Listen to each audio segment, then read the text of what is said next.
すぐ終わるから。いってらっしゃい。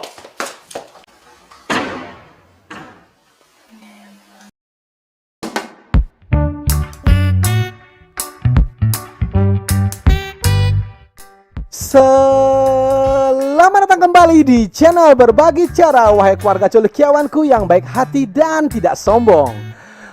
Pada kesempatan kali ini, Mimin akan menceritakan sebuah film dari negeri Sakura. Film ini mengisahkan seorang wanita yang berasal dari Amerika yang memutuskan untuk menetap tinggal di Jepang dan menikah dengan seorang pria di sana.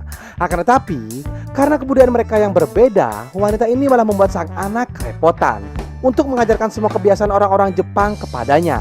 Nah, apakah yang akan terjadi dengan nasib wanita ini? Seperti biasa, voucher ada di ujung tanduk. Oke lah, tanpa berlala-lele lagi, you guys, kita kocok alur ceritanya.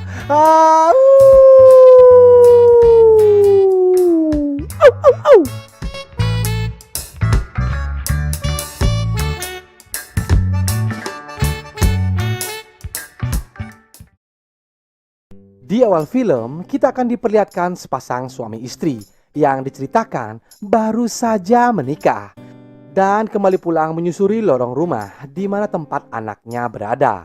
Saat itu, sang istri sangat gugup untuk menemui anak dari suami barunya. Sang suami pun mencoba untuk menenangkan dan mengatakan kalau anaknya pasti akan bersikap baik kepadanya. Wanita hasil persilangan antara Amerika dan Jepang dengan bodi yang genyal-genyol ini bernama Teteh Jun. Dan sang suami yang cengar-cengir tak disebutkan namanya ini kita sebut saja namanya Samsul. Saat sudah berada di dalam rumah, datanglah seorang pria menghampiri mereka. Yang ternyata pria itu adalah anak dari Pak Samsul satu-satunya. Pria rambut belahan tengah dan tampang serius ini bernama Dadang. Halo Mas Dadang, apa kabar?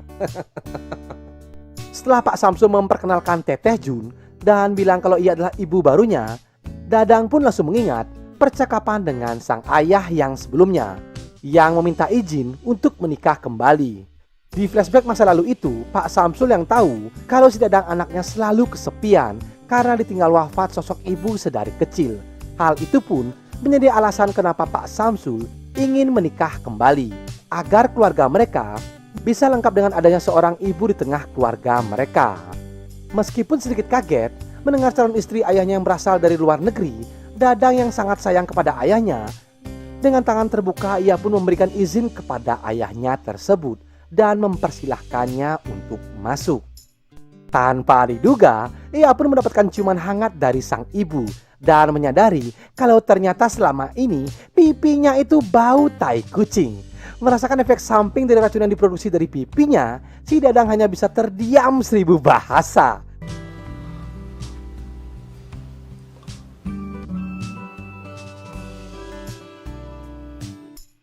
Lalu saat minum teh bersama sang ayah dan Teteh Jun, sang ibu baru melihat anaknya tak bisa bergerak karena kebanyakan berimajinasi.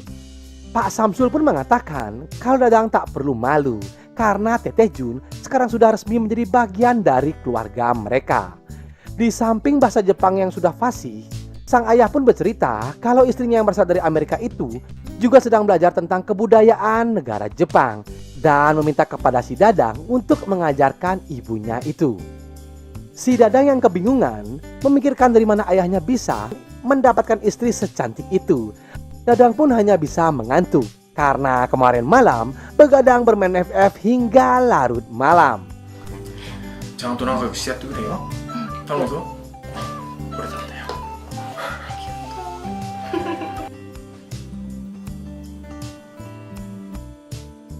Keesokan harinya, layaknya seorang ibu rumah tangga yang baru, Teteh Jun pun terlihat sangat telaten dalam membersihkan rumahnya.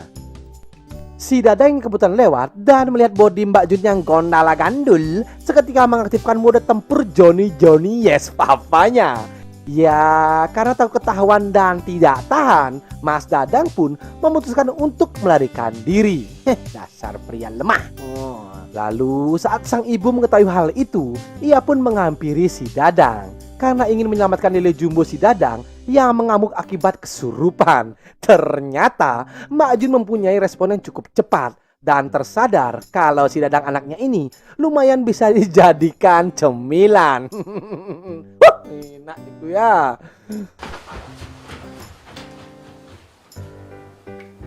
Di malam harinya, adegan taki-taki rumah pun dilaksanakan dengan pasangan baru ini guna menciptakan generasi baru blasteran Amerika dan Jepang. Si Dadang yang tidak sengaja lewat, ia pun mendengar suara gemuruh, badai angin dan juga gempa bumi berskala besar. Takut terjadi apa-apa dengan Pak Samsul, si Dadang pun bergegas mengintip. Mengetahui apa yang sedang terjadi dengan ayahnya yang ternyata ia sedang berjuang sendirian untuk melawan gempuran Dewi Tanah. Enak itu ya, Pak Samsul bagi Pak.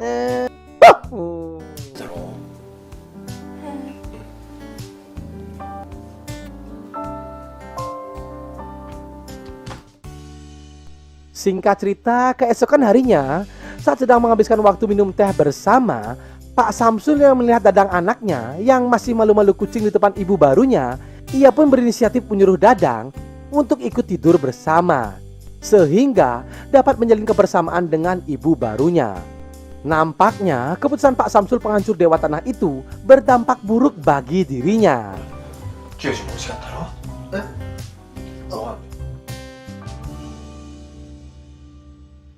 Nah, ketika tengah malam, Teteh Jun yang masih terngiang-ngiang dengan lele jumbo seorang berondong, secara perlahan ia pun merayap layaknya Spider Girl dan segera membangunkan si Dadang anaknya. Tanpa ditanya lagi, lele jumbo Kang Dadang pun harus merasakan siksaan dari gempuran Teteh Jun yang terbilang cukup profesional.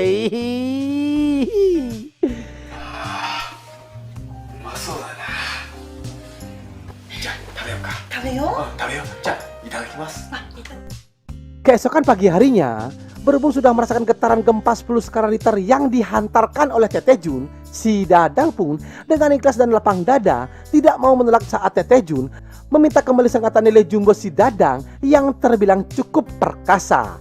Yang pada saat itu Pak Samsul sedang sibuk menelpon.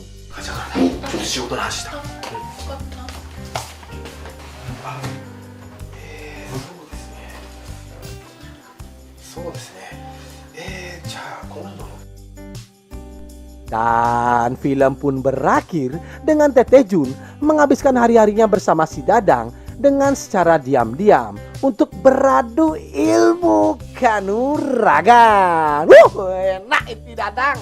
Dang bagi Dang. Hei. 普通のお母さんが欲しいって言ったのに。